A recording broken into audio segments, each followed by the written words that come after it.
कहानी की शुरुआत होती है और हम मंगोलिया के एक रेगिस्तान को देख पाते हैं जो कि ईस्ट एशिया का सबसे बड़ा रेगिस्तान था। इस रेगिस्तान के बीचों बीच एक कंपनी आई होती है जो कि यहाँ से तेल निकालने का काम करने वाली थी। पर इनकी इंफॉर्मेशन गलत निकली, यहाँ पर कोई भी तेल नहीं था। जिसके बाद अब वो यहाँ से वापस जाने का डिसीजन लेती है और उनको वापस ले जाने के लिए यहाँ पर एक प्लेन भी भेजा गया था, जिस प्लेन के पायलट का नाम फ्रैंक होता है और उसके साथ उसका को पायलट भी था। और अब सभी वर्कर्स अपना अपना सामान लेकर उस हवाई जहाज में चढ़ जाते हैं और प्लेन में बैठकर अपने शहर बीजिंग की ओर निकल पड़ते हैं।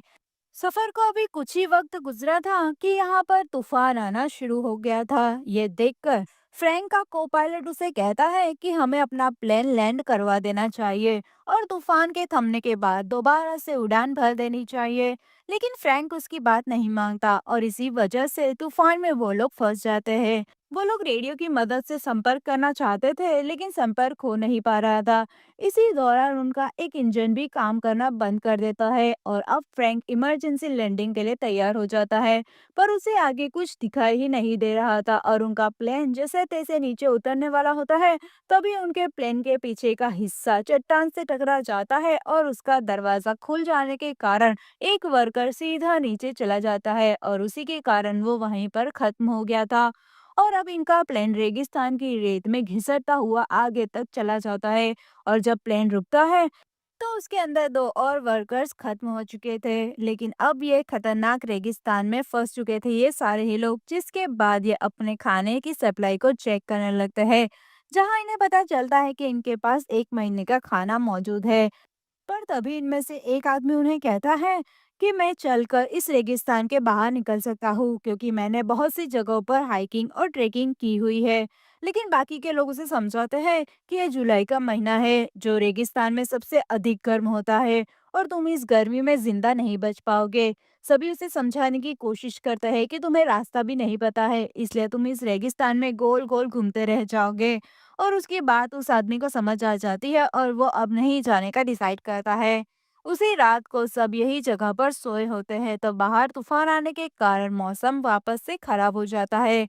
तभी उनके ग्रुप का एक आदमी जिसका नाम जॉन डेविस होता है, वो वॉशरूम के लिए बाहर जाता है लेकिन तभी उसका पैर पत्थर से टकरा जाता है और वो नीचे जा गिरता है। तूफान में उसे कुछ भी दिखाई नहीं दे रहा था जिसकी वजह से वो रास्ता भटक जाता है। और अब जब सुबह में सभी वर्कर्स उठते हैं तो वो देखते हैं कि उनका एक साथी गायब हो चुका है। वो चारों ओर उसे ढूंढने की कोशिश में लग जाता है, उसका पता उन्हें फिर भी नहीं चलता। इसलिए यहाँ पर जो लेडी थी ना, वो पायलट के पास जाती है और उससे पूछती है कि क्या हम यहाँ से बच भी पाएंगे या नहीं, जिस पर पायलट कहता है कि इसका उसे कोई भी अंदाजा नहीं है। ये सुनकर लड़की उदास हो जाती है। पायलट उसे कहता है कि हम अपने रास्ते से पूरी तरह से भटक चुके हैं, इसलिए अगर हमें यहाँ कोई ढूंढने भी आएगा तो वो ढूंढ नहीं पाएगा। और अब सभी की उम्मीदें धीरे धीरे टूटने लगी थी क्योंकि कोई भी उन्हें यहाँ लेने नहीं आ पाएगा। इसलिए इनमें से दो लोग यहाँ से पैदल निकलने का डिसीजन ले लेते हैं। निकलते समय वो लोग अपने साथ पानी लेकर जाने लगते हैं तो पायलट उनसे कहता है कि तुम लोग यहाँ से पानी कहीं भी नहीं ले जा सकते। जिसके बाद पानी को लेकर इन सबके बीच में झगड़ा शुरू हो जाता है जिस वजह से उनका पानी भी गिर जाता है। पर यहाँ पर एक आदमी होता है जिसका नाम एलियट होता है। वो उनसे कहता है कि मेरे पास एक आइडिया है जिससे कि हम सबकी जान बच सकती है। मैं कई दिनों से इस प्लान को ऑब्जर्व कर रहा हूँ कि हमें इसके पुर्जों को जोड़कर एक दूसरा प्लान बना सकते हैं क्योंकि पायलट पहले प्लान बनाने वाली कंपनी में ही काम करता था। और अब सभी के मन में एक उम्मीद जागने लगती है। वो उसकी मदद करने के लिए भी तैयार हो जाते हैं। लेकिन पायलट उसकी बातों से सहमत नहीं होता। वो कहता है कि ऐसा करना नामुमकिन है और अगले दिन इनमें से एक आदमी वहां से निकल जाता है। इसलिए उसे ढूंढने के लिए वो औरत जाने लगती है। पायलट उसे रोकता है और खुद उस आदमी के पीछे निकल पड़ता है। पायलट उस चट्टान तक पहुंच जाता है जहां से उनका प्लेन टकराया था और वहीं पर उन्हें एक आदमी की लाश मिलती है जो कि प्लेन से गिर गया था। उसके शरीर पर कपड़े नहीं होते और वहां पर कुछ गोलियों के कवर भी पड़े थे। तभी वहां पर वो आदमी उसे मिल जाता है जो कि यहाँ से जा गया था। और वहां पर वो उसे कहता है कि मैं इस लाश पे से घड़ी लेने के लिए आया था जो कि मुझे नहीं मिली यहाँ पर। इसका मतलब ये है कि हमारे अलावा भी कोई और यहाँ पर मौजूद है। अब ये दोनों फिर से अपनी वही जगह पर आ जाते हैं जहाँ पर बाकी साथी मौजूद थे। और अब पायलट भी उनके साथ प्लान बनाने के लिए तैयार हो जाता है। इसके बाद ये लोग प्लान बनाना शुरू कर देते हैं। ये लोग दिन में काम नहीं करते थे क्योंकि दिन में काफी ज्यादा गर्मी होती थी, इसलिए वो रात में ही प्लान बनाने का काम करते थे।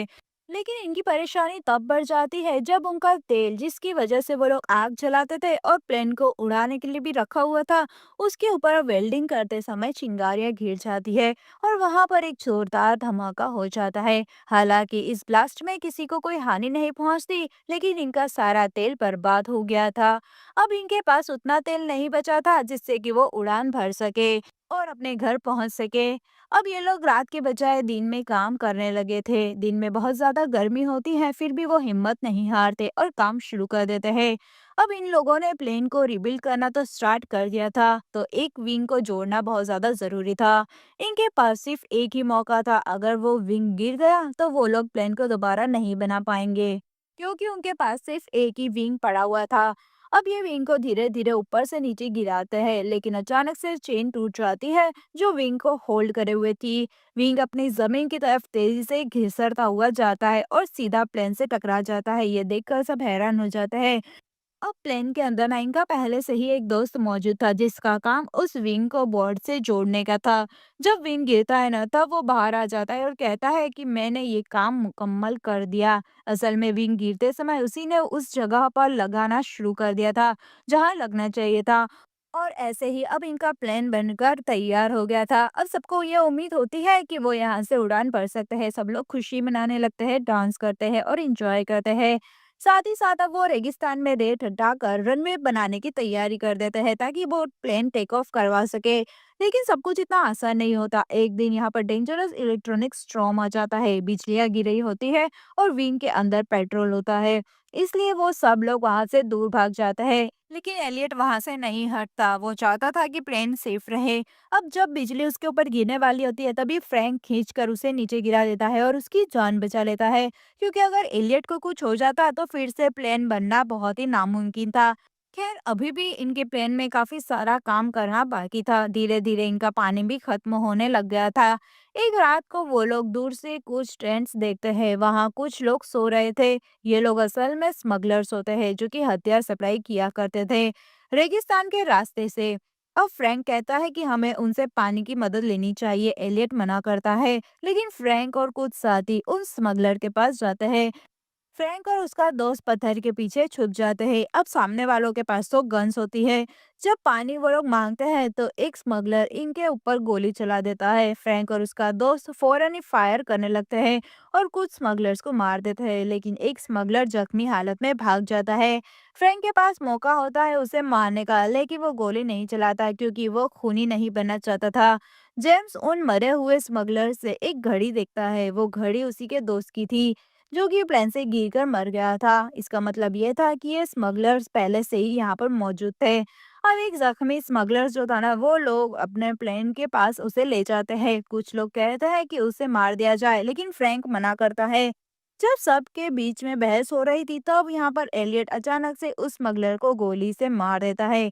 इस पर फ्रैंक और एलियट के दरमियान बहुत ज्यादा बहस शुरू हो जाती है। एलियट फ्रैंक को दोष देने लगता है और कहता है कि तुम ही इस प्लेन के पायलट थे, तुम्हारी वजह से हम सब यहाँ पर फंस गए, तुम्हारी वजह से हमारा साथी भी मारा गया। मैंने मना किया था कि तुम इस तूफान में मत चलाओ, फिर भी तुम वहां पर गए।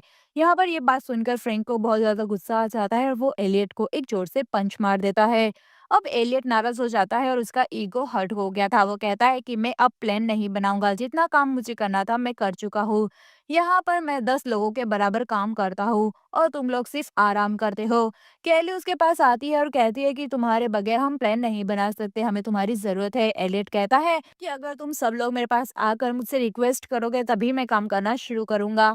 ये सब वहां पर आते हैं और फ्रैंक भी आकर उससे रिक्वेस्ट करने लगता है। फ्रैंक कहता है कि ठीक है, तुम ही अब से बॉस हो और अब अपना काम शुरू कर दो। एलियट मान जाता है और फिर सबसे मिलकर फिर से दोबारा से प्लेन बनाने का काम शुरू कर देते हैं। एक दिन ये लोग दूरबीन से देखते हैं कि वो स्मगलर जो भाग गया था ना, वो अपने दोस्तों के साथ वापस लौट कर आया है, लेकिन वो आगे नहीं बढ़ रहे थे क्योंकि वो जानते थे कि इन लोगों के पास उनके हथियार भी मौजूद है। स्मगलर्स को पता होता है कि इनका पानी और खाना जल्द ही खत्म हो जाएगा और जब ये लोग कमजोर हो जाएंगे ना, तब हम उनके ऊपर हमला करेंगे। ये लोग और भी ज्यादा तेजी से काम करना शुरू कर देते हैं। आखिरकार इनका काम खत्म हो जाता है। तभी फ्रैंक को एक मैगजीन मिलती है जिसमें कई तरह के प्लेन्स के मॉडल्स होते हैं। तब इन सबको पता चलता है कि एलियट ने प्लेन का मॉडल नहीं, टॉय मॉडल को देखकर उसे बनाया है। दरअसल वो छोटे मोटे उड़ान भरने वाले मॉडल प्लेन्स बनाया करता था, लेकिन उसने कभी भी बड़ा रियल बड़ा प्लेन नहीं बनाया था। ये सुनकर सबको गुस्सा आ जाता है, खास करके अयान को। वो यहाँ पर एलियट के सिर पर गन रख देता है और कहता है कि तुम्हें हम सबको बेवकूफ बना रहे थे। ये प्लेन कभी उड़ ही नहीं सकता, तुम पहले कभी इतना बड़ा प्लेन बनाए ही नहीं हो। लेकिन एलियट कहता है कि मुझे यकीन है ये प्लेन उड़ेगा। हाँ, मैं छोटे रिमोट कंट्रोल वाले प्लेन्स बनाता हूँ, लेकिन इनमें बैलेंस ज़्यादा ज़रूरी होता है। फ्रैंक यहाँ पर अयान को रोक लेता है, तभी तूफान आ जाता है। जब तेज़ी से हवाएं चल रही थी, तो प्लेन अपने आप हल्का-हल्का हवा में उड़ने लग गया था। तब सब समझ जाते हैं कि प्लेन सचमुच में उड़ सकता है। उनके दिलों में उम्मीद फिर से जाग चुकी थी। और यहाँ पर रेगिस्तान का तूफान आया था ना, जो कि प्लेन को पूरी तरीके से रेत में ढाक लेता है। इसलिए अब ये सारे मिलकर प्लेन में से रेत निकालने लगते हैं और उसे खींचकर फिर से अपनी जगह पर ले आते हैं, जहाँ पर रेत नहीं होती। अब वो लोग प्लेन को स्टार्ट करते हैं। प्लेन स्टार्ट होता है लेकिन तुरंत बंद हो जाता है। बहुत बार ट्राई करने के बाद आखिरकार प्लेन चल पड़ता है। स्मगलर्स प्लेन की आवाज सुनकर घोड़ों पर हथियार लेकर उनकी तरफ भागने लगते हैं। सब लोग प्लेन के ऊपर चढ़ जाते हैं और विंग्स पर लटक जाते हैं। दरअसल इस प्लेन को ऐसे ही डिजाइन किया था कि उसके अंदर कोई बैठने की जगह ही नहीं थी। इन्होंने एक बड़े प्लेन के हिस्से से छोटा प्लेन बनाया था। प्लेन पर रनवे पर भागने लगता है और पीछे से स्मगलर गोलियां चलाने लगते हैं, लेकिन कोई भी किसी को गोली नहीं लगती।